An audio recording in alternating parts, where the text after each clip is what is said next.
Oi, eu sou Fernando Oliveira, esse daqui é o Defesa Física, e hoje com um vídeo de resolução de questões, a gente vai resolver questões para o Enem. O Enem tá chegando, então eu resolvi aqui, mesmo sumindo por vários tempos, você vê que a diferença de tempo dos vídeos é um pouco longa, eu tento manter uma constância, mas é um pouco difícil, só que eu já peguei agora a questão das questões do Enem passado, eu quero fazer duas partes desse vídeo, com metadinha de questões de física, e se der certo, eu posso expandir para matemática ou pegar também questões de outras provas. Espero que isso ajude. Então a gente vai começar aqui pegando questões que eu peguei do livro azul do Enem do ano passado, do dia 2, né? Porque a gente está falando da prova de exatas. E vamos começar com as questões aqui. Agora a gente vai começar com as questões da prova anterior. E começando pela questão 91. Essa questão 91 fala o seguinte. Um pai faz um balanço utilizando dois segmentos paralelos iguais da mesma corda para fixar uma tábua a uma barra horizontal. Por segurança, opta por um tipo de corda cuja tensão de ruptura seja 25% superior à tensão máxima calculada nas seguintes condições. Então aqui a gente já começa a questão de física, mas você tem que também ter um conhecimento determinado de porcentagens e como você vai calcular isso. Então aqui, ó, o ângulo máximo atingido pelo balanço em relação à vertical é 90 graus. E os filhos utilizarão o balanço até que se tenha uma massa de 24 quilos. Além disso, ele aproxima o movimento do balanço para um movimento circular uniforme. Considera que a aceleração da gravidade é igual a 10 metros por segundo ao quadrado e despreza as forças dissipativas. Qual é a tensão de ruptura da corda escolhida? Esse é o tipo de questão que é muito interessante você já ter uma noção do que você vai fazer quando você lê ela. Ou também não passar muito tempo quebrando a cabeça. Porque no Enem você tem que ter velocidade. Além de velocidade, obviamente resistência, porque é uma prova longa. Mas além disso, velocidade. Porque se você passa muito tempo numa questão, além de você estar acabando com a sua resistência, passando tempo numa coisa que vai demorar para você responder, você precisa ter uma boa noção, porque isso daqui a conta é rápida, mas precisa da interpretação do que se está acontecendo. Então vamos lá. Ele diz que a tensão de ruptura é 25% superior à tensão máxima calculada. Então, se a gente for calcular a tensão máxima, que é a tensão máxima, o nosso valor ele vai ser, ou eu posso calcular por 1,25 vezes a tensão que eu vou calcular, que é a tensão máxima no caso, que eu botei a tensão máxima como já é esses 25% a mais. O que eu fiz? Eu peguei como você pode calcular, você pode pegar só a tensão e somar com 25%, que é a mesma coisa você multiplicar 0,25, que seria 25 por 100, vezes o valor que você vai encontrar. Isso daqui dá 1,25 vezes esse valor. Mas o ponto é, qual é esse valor que eu estou procurando? Então a gente vai pegar as situações mais extremas que ele me dá e calcular a partir daí. Ele me diz primeiro também que eu tenho duas cordas, era para ser uma reta aqui, eu tenho duas cordas que vão estar segurando o balanço. Então a gente tem uma situação que eu vou ter uma tensão aqui para cima de uma corda e uma tensão para cima de outra corda.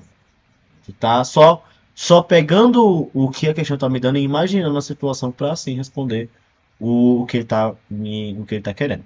Ele disse que ele vai girar no máximo até 90 graus. Então ele vai fazer meio que um arco aqui de 90 graus no máximo. Então daqui a gente já começa a perceber que a gente vai ter um movimento circular uniforme, que é o que ele fala. Ele aproxima o movimento ali do balanço para um movimento circular uniforme e isso vai ser importante. E ele disse que os filhos utilizarão o balanço até que tenha uma massa de 24 quilos. Então, com essas informações, com esses extremos, a gente consegue descobrir qual é esse resultado. Por quê? Se ele vai ter um movimento circular uniforme, a gente tem os cálculos com movimento circular uniforme em cinemática, mas também tem os cálculos de movimento circular uniforme em dinâmica, em que a gente está tentando entender o que está fazendo esse movimento acontecer. Então a gente trabalha com forças. E a força que está relacionada ao movimento circular uniforme é conhecida como força centrípeta. E é importante entender que a força centrípeta é uma força resultante, ou seja, ela vai surgir, o seu valor ali na equação, ela é, na verdade, uma consequência das forças que estão atuando no corpo. E quais seriam as forças que estariam atuando nesse balanço? Eu tenho aqui, ele vai fazer um movimento circular, e eu vou ter a tensão, e eu vou ter o peso. E você pode parar e pensar, tá, por que que eu estou calculando aqui no ponto mais baixo e não, por exemplo, aqui no extremo, quando ele está a 90 graus, que é o máximo que ele me diz que ele consegue. Pensa comigo, quando ele estiver aqui no extremo, quando ele estiver aqui, o peso vai estar apontando para baixo. Eu vou ter ainda a tensão apontando para cá. Tudo bem? Eu vou ter duas vezes a tensão, porque eu vou ter a tensão de duas cordas, eu vou ter aqui duas dimensões, então dá para ver as duas cordas. Eu vou ter o peso para baixo. Esse daqui não é o meu ponto máximo, porque eu não tenho uma força. Aqui eu vou ter uma força centrífuga, no caso, dependendo do referencial. Mas aqui eu não vou ter o limite máximo de força que eu tenho. Mas quando eu estou num ponto mais baixo, o peso vai estar completamente oposto à tração. E, consequentemente, eu vou ter o limite máximo aqui de força para que fique melhor para calcular o meu resultado. Porque aqui eu teria que trabalhar com outros tipos de forças que eu não tenho a equação. Então ficaria muito mais difícil. Então a gente tem que optar pelo lado fácil para ele ter uma resolução mais rápida. Pode parecer que está longo pelo quanto que eu estou falando aqui, mas aqui é basicamente vai ficar longo porque eu vou ter que dar todas as alternativas do que você pode fazer e da melhor forma que você queira fazer. Mas na hora você tem que olhar, bater o olho e já ir vendo, tá, eu quero isso, isso e isso e ponto. Mas continuando. A força centrípeta ela vai ser uma resultante e essa resultante vai trabalhar com todas as forças que estão atuando aqui no corpo. E eu vou ter o quê? Eu vou ter a tensão, duas vezes a tensão. Eu vou dizer que para cima é positivo, então eu vou botar duas vezes a tensão como positivo. E como a força centrípeta, ela também está para o centro aqui, força centrípeta, então eu vou deixar ela como positivo também. E o peso ele é contrário, então ele é negativo. Então eu vou botar aqui menos o peso. Tudo bem? Então daqui, o que eu vou fazer? Eu vou substituir as equações pelos seus valores. Então aqui eu vou ter que a força centrípeta vai ser a massa de quem eu estou trabalhando aqui, vezes vezes a velocidade ao quadrado sobre o raio. O raio, na equação, no caso, vai ser o tamanho da corda. E você para e pensa, pô, eu não tenho o tamanho da corda. Ele em nenhum momento me diz o tamanho da corda. Então tenha calma que tem outras maneiras de a gente descobrir. Mas vamos lá. Igual a 2t menos o peso. O peso é o que? A massa vezes a aceleração gravitacional que nos foi dada. Então, nesse caso aqui, como é que eu vou descobrir os valores se eu tenho aqui muita incógnita? Então, eu tenho um raio aqui que eu não sei e eu tenho uma tensão que eu tenho que descobrir. Eu só tenho uma equação. Se você tem uma equação e duas incógnitas, deu ruim. Mas eu posso descobrir outra equação. Por quê? Eu estou no movimento circular uniforme. Tudo bem? E aqui eu vou conseguir fazer o cálculo a partir da conservação de energia. Por quê? Se ele está no ponto mais alto aqui, ele diz que o máximo é 90 graus. Ou seja, quando ele chegar em 90 graus, a sua velocidade vai ser nula. Tudo bem? Se a velocidade vai ser nula, então a única energia que está acontecendo ali vai ser a energia potencial gravitacional. O EPG. Energia potencial gravitacional. Quando ele desce, a altura dele é mínima, a altura dele vai ser zero. Eu vou atribuir que a altura quando ele chega aqui no chão é zero. Então aqui eu vou ter só energia cinética, energia de movimento. Energia cinética. Então aqui eu vou ter o quê? A equação da energia potencial gravitacional, que é mgh, que vai ser igual à energia cinética, que é m v quadrado sobre 2. E você pode olhar para mim e falar, ainda não estou entendendo porque está aparecendo um monte de letra aí e não está chegando em resultado nenhum. Tá bom, vamos lá. Ó, você vai ver a mágica, o pulo do gato aqui. Essa massa eu vou cortar, vai facilitar para mim. E eu vou ter o quê? Eu vou ter aqui que G vai ser igual a... Eu vou passar o H para cá, que é a altura, seria a altura. Esse H dividindo, eu vou ter V quadrado sobre 2H. E esse 2 eu posso passar multiplicando também. Vou deixar 2G vai ser igual a V quadrado sobre H. Você fala, mas você pegou outra incógnita aqui. Você pegou o valor que eu não sei. Mentira. Porque esse H é a altura. E quando ele está a 90 graus, a altura vai ser exatamente essa distância do centro. Ou o nosso R, o nosso raio, que seria aqui. Então esse H é o raio. Então eu vou ter que V quadrado sobre R. Então V quadrado sobre R é 2G. E G é um valor que eu tenho, é 10. Então eu posso pegar nessa equação aqui e substituir V quadrado sobre R por... Caraca, mas aqui eu fiz feio. Por 2G. Então, continuando aqui embaixo, eu vou pegar aqui, ó. Deixa eu reescrever para não ficar tão perdido. Vamos lá. mv quadrado sobre R. E mv quadrado sobre R, eu pego o v quadrado aqui e eu transformo em m 2G. Isso daqui vai ser igual a 2T menos mg. Tudo bem? Então, eu vou passar o mg para cá somando. Então, 2T vai ser igual, 2 vezes a tração, vai ser igual a 3mg. E eu passo o 2 dividindo.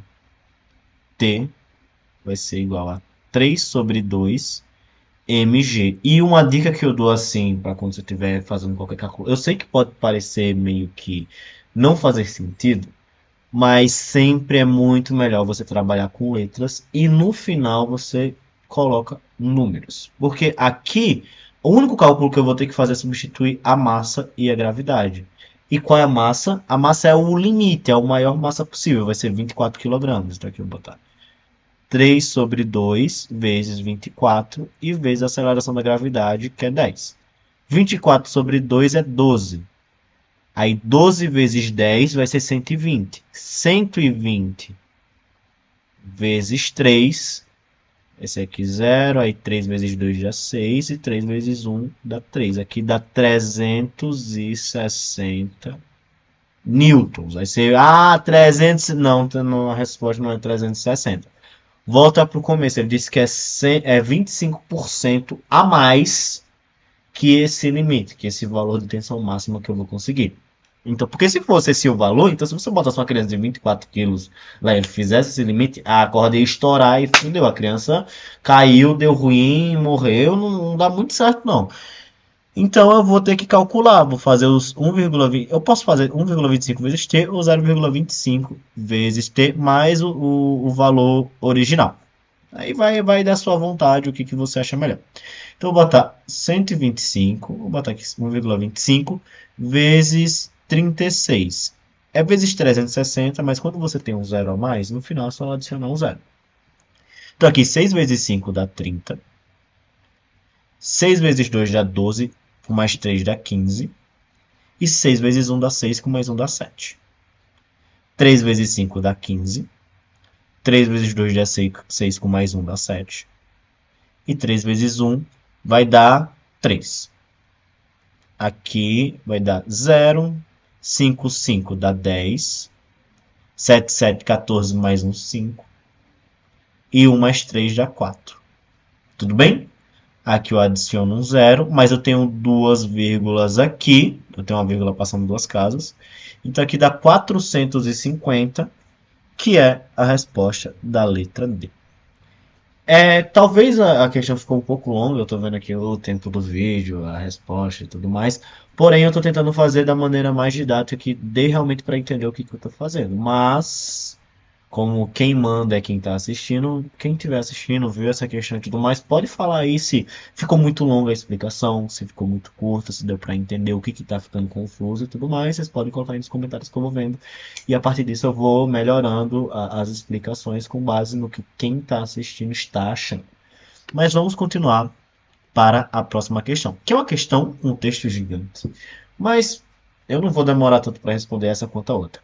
É importante perceber que questões do Enem, quanto mais longo é o texto, às vezes mais simples é de você responder a questão. O texto só está lá para te cansar. Mas vamos lá. Questão 94. A variação da incidência de radiação solar sobre a superfície da Terra resulta numa variação de temperatura ao longo de um dia denominada amplitude térmica. Edificações e pavimentações realizadas nas áreas urbanas contribuem para alterar as amplitudes térmicas dessas regiões, em comparação com regiões que mantêm suas características naturais, com presença de vegetação e água, já que o calor específico do concreto é inferior ao da água. Assim, parte da avaliação do impacto ambiental que a presença de concreto proporciona às áreas urbanas consiste em considerar a substituição da área concretada por um mesmo volume de água e comparar as variações de temperatura devido à absorção da radiação solar nas duas situações, concretada e alagada.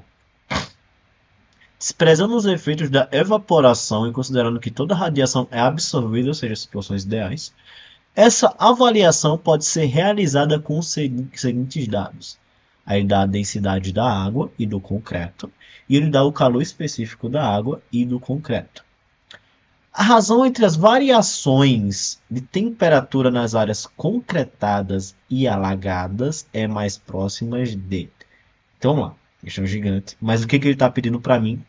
A razão, ou seja, uma fração que indica a variação da temperatura nas áreas concretadas divididos pela variação da temperatura nas áreas alagadas. E para trabalhar com variação de temperatura, inclusive com o termo chamado calor específico, a gente vai trabalhar com a equação do calor, que para quem decora pode ser lembrada como Q macete, que é o famoso Q vai ser igual a massa vezes o calor específico vezes a variação da temperatura. Tudo bem? Então aqui eu posso também fazer toda uma modificação, que é, já que ele está pedindo a fração entre as variações de temperaturas, eu posso isolar a variação de temperatura no lado, deixar a variação de temperatura e passar o resto dividindo. Então a variação de temperatura vai ser a quantidade de calor dividido, quantidade de calor que vai receber lá, dividido pela massa vezes o calor específico. Só que você olha e fala, mano, mas ele não me deu massa nenhuma. Ele só me deu a densidade. Só que a densidade, ela vai ser a quantidade de massa por metro cúbico. Importante isso. Por quê? Na situação que a gente está analisando, ele está pegando uma questão tão ideal que é como se você pegasse a mesma quantidade de volume de água e a mesma quantidade de volume de concreto. Bem? Então, como a densidade, aqui eu vou botar de densidade, vai ser a massa dividido pelo volume, aí eu posso dizer que a massa vai ser a densidade vezes o volume. Então, eu posso substituir aqui, ó, a quantidade de calor dividido pela densidade do que eu estou calculando vezes o volume vezes o calor específico. Por que eu disse que ia ser bem mais fácil de calcular? Olha para cá. Eu vou ter a quantidade de calor que vai ser absorvida pela água. E essa quantidade de calor é a mesma que vai ser absorvida pelo concreto, porque a gente quer fazer uma comparação da variação de temperatura, tendo em vista as mesmas quantidades de calor absorvidas por ambos os corpos. Então, a quantidade de calor do concreto vai ser igual à quantidade de calor da água, que eu vou denominar só Q. É o mesmo valor. O volume de água vai ser o mesmo volume de concreto, porque eu estou analisando a mesma área, a mesma região que vai ser esquentado, que eu vou denominar V. O valor da densidade da água eu já tenho, que vai ser 10 a 3, que é 1000. E o valor da densidade do concreto eu também tenho, que eu vou... Já botei na notação científica, 2,5 vezes 10 a 3, que ela é mais densa do que a água, vai ser 2.500. E o calor específico da água, ele me dá 4,2. E o calor específico do concreto, ele me dá 0,8. Então, antes de fazer a substituição, vou fazer o seguinte, ó. A variação de temperatura do concreto. Eu fiz a equação aqui, vai ser o calor do concreto, que eu denominei Q, dividido pela densidade do concreto, vezes o volume, que eu denominei V, vezes o calor específico do concreto, que vai ser CC. Dividido pela variação de temperatura da água. Quando você divide a fração, é a mesma coisa que multiplicar pelo inverso. Então, eu vou pegar essa equação aqui e inverter. Eu vou deixar aqui dVc sobre Q. Então, aqui vai ser multiplicado pela densidade da água, vezes o volume da água, que é V também, vezes o calor específico da água, que é Ca, dividido pelo Q. Então, a gente vai fazer os famosos cortes. O Q corta com Q, o V corta com V. E a nossa equação ela vai ser simplificada para a densidade da água vezes o calor específico da água dividido pela densidade do concreto vezes o calor específico do concreto. Isso daqui vai ser igual. A densidade da água vai ser 10 a 3. Está tudo anotadinho ali, na verdade. 10 a 3. O calor específico da água vai ser 4,2. E dividido por aqui 2,5 vezes 10 a 3, que é a densidade do concreto, vezes o calor específico do concreto, que é 0,8. O 10 a 3 eu corto com 10 a 3, e aqui eu vou fazer uma divisão. 2,5 vezes 0,8. Aqui no caso eu botei 8, mas eu passo uma vírgula depois, porque fica mais fácil de multiplicar. 5 vezes 8 dá 40. 5 vezes 8 vezes 2 dá 16, com mais 4 dá 20. E aqui eu tenho duas vírgulas, porque eu tenho uma vírgula que eu sumi aqui, e eu vou ter outra vírgula que é essa daqui de cima. Então, essa daqui dá 2. Então, fica 4,2 dividido por 2. E essa divisão aqui é fácil, né? 4 dividido por 2 dá 2. E 2 dividido por 2 dá 1. Então, nosso resultado vai ser 2,1. Resposta, letra B. Agora vamos para a questão 100. E como foi mencionado, quanto maior o texto, quanto mais informações, é mais tranquilo de resolver. É só um negócio para te cansar. Às vezes não necessariamente é assim, mas é bem mais difícil. Porque se você botar uma questão gigante, com uma resistência gigante para você fazer, e ainda assim ser muito difícil, aí é paia, muito paia. Vamos lá, questão 100. O eixo de rotação da Terra apresenta uma inclinação em relação ao plano de sua órbita em torno do Sol, interferindo na duração do dia e da noite ao longo do ano. Ou seja, você tem 23,5 graus aqui e ela gira inclinadinha ao redor do Sol. Inclusive, esse é o resultado das estações do ano. Você tem aqui influência direta ao meio-dia, você tem o Trópico de Capricórnio, o Equador Trópico de Câncer. Isso daqui está dizendo o seguinte: quando é verão aqui no Sul, próximo do Trópico de Capricórnio, você vai ter ela inclinada aqui mais para o Sol, então vai ter mais iluminação. E quando não, quando é inverno, você tem o Sol iluminando menos e, consequentemente, vai estar mais frio. Esse foi um resumo bem básico. Terra no dia 21 de dezembro. Aqui, ó. Uma pessoa instala na sua residência uma placa fotovoltaica que transforma a energia solar em elétrica. Ela monitora a energia total produzida por essa placa em 4 dias do ano, ensolarados e sem nuvens, e lança os resultados no gráfico. Aqui você vai ter um gráfico de energia sem números. Você vai dizer a quantidade, meio que de comparação. Diz que no dia 10 do 1 tem um máximo de energia que você está vendo que é mais do que os outros. Dia 10 do 4 diminuiu, dia 10 do 7 diminuiu muito, e dia 10 do 10 está naquele meio termo ali do dia 10 do 4. Próximo a que região situa-se a residência onde as placas foram instaladas? Então, para isso aqui você tem que saber como é que funciona as estações do ano. E é importante só saber que aqui é o contrário do norte. Então, quando aqui é verão, o norte vai ser inverno. E quando aqui é inverno, o norte vai ser verão e vice-versa. Então, aqui já dá para comparar que no verão você vai ter mais energia solar incidindo no ambiente. Então, se no dia 10 não, você tem mais energia solar, você sabe o que é verão. E em janeiro é verão no sul, que é onde a gente mora. Se fosse o contrário, seria no norte. Então, a partir daí a gente já consegue descobrir que ele está no sul. Só com essa análise bem simples. Só que ele não pergunta que sul, ele bota polo norte e polo sul, mas aqui já é bem extremo também. Porque no polo norte e polo sul, inclusive, lá tem dia eterno e noite eterna. Então, quando é inverno, nem sol aparece. E quando é verão, aí o sol aparece durante 6 meses. Então, tem essa questão. Mas ele bota aqui próximo à corregião a placa e as placas que foram instaladas. Você pode se complicar para descobrir se o trópico de Câncer ou de Capricórnio está no sol, tá no sul ou no norte. Mas se você olhar, ele tem uma imagem aqui que te dá a resposta. Porque próximo ao Polo Sul você tem o Trópico de Capricórnio. Logo, o Trópico de Capricórnio é no sul do planeta.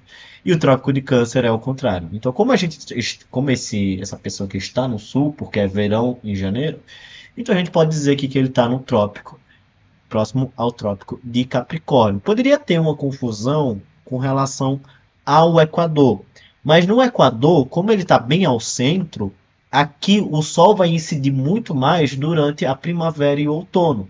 Então você vai ter uma incidência muito maior no dia 10 do 4 e no dia 10 do 10. Então aqui você tem como você ter uma noção dessa alteração. Então, como eu disse, a questão pode ser longa, mas a resposta foi muito mais rápida do que as outras. Vamos agora para a questão 103. É uma questão que aqui você vê que o texto é pequeno, logo para responder aqui vai ser um tempinho aqui que a gente vai dar. Vamos lá. Em 2017 foi inaugurado no estado da Bahia o Parque Solar Lapa, composto por duas usinas, Bom Jesus da Lapa e Lapa, e capaz de gerar 300 gigawatt-hora de energia por ano.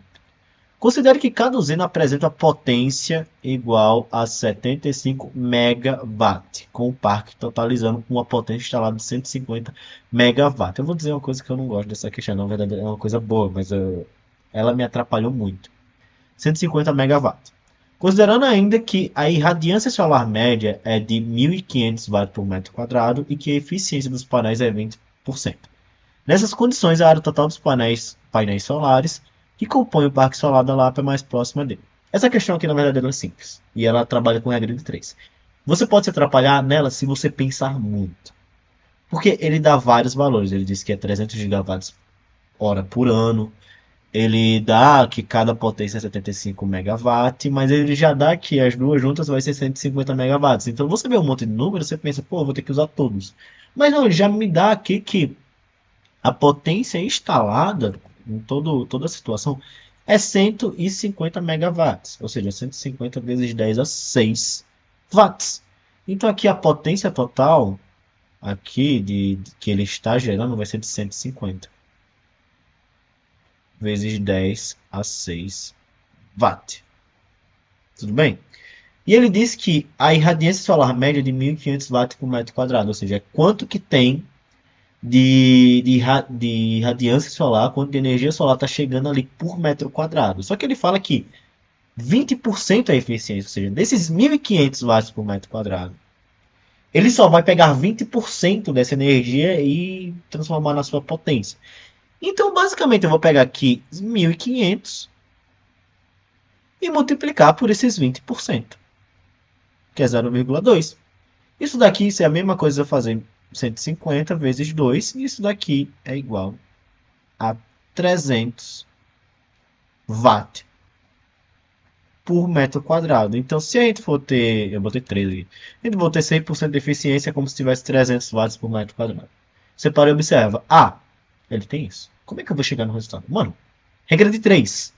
Se aqui eu tenho 1 watt, a potência total é em watt, e aqui é watt por metro quadrado, se eu divido a potência total por isso daqui, eu vou ter o meu resultado em metro quadrado. Agora, para ficar bons olhos, para quem quiser ver de uma maneira mais bonitinha, eu posso dizer também que, eu posso separar metro quadrado, eu posso dizer que 1 metro quadrado equivale a 300 watts. Então, 150 vezes 10 a 6 vai equivaler a x metros quadrados. E esse x é o nosso resultado da nossa questão. Então aqui é só fazer uma regra de 3 básica. Então x vai ser igual a 150 vezes 10 a 6. 150 vezes 10 a 6 dividido por 300. E isso daqui vai ser igual a... Se você quiser fazer a conta rápido, você vê que 150 é a metade de 300. Então isso daqui dá 1 sobre 2. Que você divide os dois por 150, dá 1 em cima e 2 embaixo. Vezes 10 a 6. Isso daqui dá 0,5 com... Vou passar a vírgula 6 vezes. Então vai ficar 5, que é 1, 2, 3, 4, 5, 6. 500 mil metros quadrados, que é a letra B. Olha aí, comemorando a resposta. Questão 105. Texto grande, consequentemente, facilidade na hora de resolver. O quadro mostra valores de corrente elétrica e seus efeitos sobre o corpo humano. Aqui diz que a corrente elétrica, se você levar um choque de até 10 microamperes, você tem dor e contração muscular. Se for entre 10 microamperes até 20 microamperes, você tem aumento da de contrações musculares. Se for de 20 a 100 microamperes, você tem parada respiratória de 100 até 3 amperes, de 100 microamperes até 3 amperes, fibrilação ventricular. E se você tem um choque de mais de 3 amperes, você morre. Praticamente, parada cardíaca e queimaduras. A corrente elétrica que percorrerá o corpo de um indivíduo depende da tensão aplicada e da resistência elétrica média de um corpo humano. Esse último fator está intimamente relacionado com a umidade da pele, que se seca, você vai ter uma resistência na sua pele de 500 kΩ, mas se for molhada pode chegar até 1 kΩ. Ou seja, se você diminuir a resistência, você aumenta a quantidade de corrente que pode passar pelo seu corpo, e isso não é muito bom para a gente que morre. Apesar de incomum, é possível sofrer um acidente utilizando baterias de 12 volts. Considere que um indivíduo com a pele molhada, ou seja, a pele molhada chegando até 1 kΩ, sofreu uma parada respiratória ao tocar simultaneamente nos pontos A e B de uma associação de duas baterias. Aí, qual associação das baterias foi responsável pelo acidente? Vamos lá. A resistência foi de 1 kΩ. Resistência a gente vai atribuir que ele estava molhado. E ele quer saber, ele disse que ele teve uma parada respiratória. Para ter uma parada respiratória, você tem que ter de 20 microamperes a 100 microamperes. E vamos utilizar uma equação muito clássica que as pessoas utilizam quando você trabalha com leis de Ohm, quando trabalha com resistência e diferença de potencial. Que a diferença de potencial vai ser igual à resistência vezes a corrente que vai passar. Ou seja, U igual a R vezes I. Ele diz que para ter uma parada respiratória tem que ser entre 20 microamperes a 100 microamperes. Então, eu vou ver qual vai ser o intervalo de correntes que vão ultrapassar o corpo nessa situação. O intervalo, na verdade, de diferença de potencial do usinho vai ser entre, eu vou botar a resistência de 1 kΩ, que é 1 vezes 10 a 3. Aí eu boto que a corrente, o K vai ser 10 a 3. A corrente vai ser 20 microamperes, que é 20 vezes 10 a menos 3. O micro é 10 a menos 3, então corta aqui, corta aqui. Aqui vai dar 20 volts. E aqui no U2 eu vou ver que ela vai ser 1 vezes 10 a 3, que é a minha resistência, vezes o 100 microampere, que ela vai ser 100 volts. Então eu preciso trabalhar com a situação em que a minha diferença de potencial esteja entre 20 volts e 100 volts. Ele diz que a bateria ela tem 12 volts. E em todas as questões aqui eu vou ter situações em que as baterias elas estão meio que ligadas e elas têm associações. Inclusive essa questão não é nem muito para você descobrir qual é o valor, mas descobrir qual associação está correta. Por quê? Se tem que ter entre 20 e 100 volts, eu vou ter que ter mais do que uma só bateria. Isso já está explícito na questão porque tem várias baterias diferentes. Eu posso excluir já direto as associações que estão erradas. Porque, mano, você não liga negativo com negativo. Você não liga aqui negativo com negativo e positivo com positivo também, né? Assim que funciona a associação de baterias. E como eu falei, você não liga positivo com positivo e negativo com negativo. Então aqui eu já cortei essas três direto. Você liga negativo com positivo e ponto.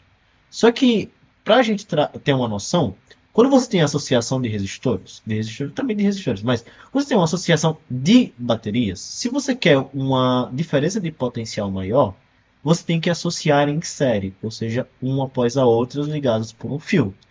Então, você tem aqui embaixo uma que está em paralelo, não dá nem para ver o restante aqui, mas ela está em paralelo porque está um em cima e um embaixo. Então, eu sei que não vai ser ela. Porque se você associar as baterias em paralelo, você vai dividir basicamente essa diferença de potencial. Não é dividir pela metade necessariamente.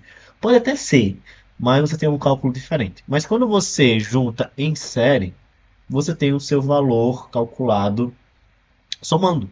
Então, se eu tenho duas baterias em séries que estão bem conectadas, é, aqui eu tenho positivo, aqui tenho negativo, no positivo e etc. Você sabe que aqui, essa DDP, essa diferença potencial, vai ser a soma das duas. Então, vai ser 12 mais 12 vai ser 24. E esses 24 volts é superior, ele está no intervalo aqui, para que ele tome o choque que foi mencionado na questão. Então, a resposta vai ser a letra A. Como já foi mencionado, é uma questão longa que é tranquilo de responder. E aqui outra questão que pode dar medo, porque você está trabalhando com eletromagnetismo agora, com a eletricidade vai estar relacionada com o magnetismo, mas é uma questão que eu nem vou precisar fazer conta. Eu vou deixar aqui, inclusive, o que eu vou fazer vai ser aqui na câmera. Porque ela fala o seguinte: o físico Hans C. Ørsted, na questão 108, fala que observou que um fio transportando corrente elétrica produz um campo magnético. A presença do campo magnético foi verificada ao aproximar uma bússola de um fio conduzindo corrente elétrica e a figura ilustra um fio percorrido por uma corrente elétrica e constante e com sentido para cima. Os pontos A, B e C estão no plano transversal e equidistante do fio, e cada ponto foi colocado uma bússola. Considerando apenas o campo magnético por conta das correntes I, as respectivas configurações das bússolas no ponto A, B e C, considerando apenas o campo magnético por causa da corrente I, respectivas configurações das bússolas nos pontos A, B e C serão. Ou seja, você vai ter que dizer como é que as bússolas vão ficar. E como é que você sabe isso? Eu falei que eu não ia escrever, mas eu vou escrever, vou fazer conta. Vamos lá. Tem uma coisa que você tem que saber antes de fazer essa questão, que é as linhas de campo no campo magnético. É simplesmente que as linhas elas vão entrar no polo sul de um corpo e vai sair pelo polo norte. Ou seja, se eu tenho uma bússola, as linhas de campo vão sair do polo, vão entrar no polo sul aqui e, e vão sair pelo polo norte. Por que isso é importante? Porque a gente sabendo qual o sentido do campo magnético gerado por essa corrente, a gente sabe que o polo sul vai estar com a bundinha virada para esse sentido, enquanto o polo norte não. O polo norte vai estar ao contrário. E como é que a gente descobre qual é esse campo magnético? É simples, tem uma regra que ela é básica. Que é a regra que você faz com a mão. Eu prefiro tem gente que usa tipo isso daqui, mas eu não gosto muito não. Eu gosto de usar essa regra aqui, que você pega a sua mão direita, você bota o seu dedo indicador para onde está apontando a corrente e a curva que vai fazer a sua mão quer dizer o sentido do campo magnético que está girando aquela corrente, porque o campo magnético ele vai ser perpendicular ao campo elétrico. Então, se a corrente elétrica está indo para cima e eu faço aqui para cima, eu sei que o campo magnético vai estar girando nesse sentido aqui. Ou seja, o campo magnético vai estar girando nesse sentido aqui. E se o campo magnético entra da bundinha na parte do polo sul, eu vou ter que o polo sul está apontando para cá e o polo norte vai estar apontando para o outro lado. Então eu vou ter um campo magnético que vai estar nesse sentido aqui e que o polo sul vai estar para trás nessa visualização que você está observando aqui, e o polo norte não vai estar. O polo norte vai estar para o outro lado. Então a parte pintada vai ficar para frente e a parte não pintada vai ficar para trás. Então aqui a gente vai ver. Vamos lá. Eles não vão ficar virados para o fio, de nenhuma maneira. Eles não vão ficar também loucaços aqui nesse mesmo sentido. Então a gente vai ficar entre a D e a E. Aí a D e a E é nela que você vê a importância de você saber qual é o sentido que elas vão ficar, como o campo magnético vai interagir com os polos, com os dipolos magnéticos. Então você sabe que o polo sul ele vai estar com a bundinha virada para onde está entrando o campo magnético. Então a resposta aqui, como mostra, é a letra D, porque o lado branquinho, que é o lado do polo sul, é onde está entrando o campo magnético. Então ele está vindo para cá, ele está vindo para cá, ele está saindo pelo polo norte. Bonitinho, tranquilo, beleza. Então é isso. Essas foram as questões, o vídeo já ficou longo, mas eu peguei basicamente metade das questões que apareceram na prova anterior e estou pensando em pegar as outras metades para fazer o vídeo da parte 2. Vai depender do feedback, de quantas pessoas gostaram e tudo mais, mas provavelmente eu vou fazer, que já está chegando no Enem. E se você gostou, muito obrigado por assistir até aqui. Compartilha com quem você quiser aí, que vai ajudar, o Enem tá chegando, então dá uma estudada boa. Espero que eu ajude nessa reta final de alguma maneira e não pare de fazer vídeos, principalmente agora que está nesse momento. É isso. Muito obrigado por ter assistido até aqui e tchau!